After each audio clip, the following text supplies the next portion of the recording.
నమస్తే అండి, నేను మీ చంద్రమౌళి. చాలా మందికి అనేక రకాలైనటువంటి కారణాల వల్ల మనుషులు చూడడానికి చాలా బాగుంటారు, కానీ ఈ పిల్లలు పోవడం లాంటి సమస్యలతో బాధపడతారు. దీనికి కారణం ఈ శుక్ర కణాలు సంఖ్య అనేది తక్కువగా ఉండటం ఒక్కోసారి కావచ్చు.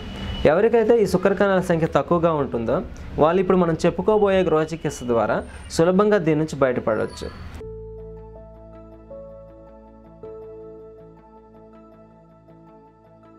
దీనికోసం కావాల్సినటువంటి మూలికలు: 1 అశ్వగంధ, 2 శతావరి, 3 కండ చక్కెర, 4 ఆవు పాలు. మనకి ఆయుర్వేద అంగడిలో ఈ శతావరి దుంపలు అదేవిధంగా అశ్వగంధ దుంపలు అనేవి మనకు సులభంగా లభిస్తాయి. లేదు అంటే మంచి నమ్మకమైన బ్రాండెడ్ శతావరి చూర్ణం, అశ్వగంధ చూర్ణం తెచ్చుకొని ఇంట్లో ఉంచుకుంటాం. ఈ శతావరి చూర్ణము, అశ్వగంధ చూర్ణము సరి సమానంగా కలుపుకొని ఇది ఎంత ఉందో అంత పొడి కండ చక్కెర దాంట్లో కలుపుకోవాలి. ఈ విధంగా రెడీ చేసుకున్నటువంటి చూర్ణాన్ని ప్రతిరోజు 10 నుంచి 15 గ్రాములు ఆవు పాలల్లో ఒక 10 నిమిషాల పాటు మరిగించి ఆ పాలని లోనికి తీసుకుంటూ ఉంటే గనక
క్రమంగా ఈ శుక్ర కణాల సంఖ్యని పెంచవచ్చు.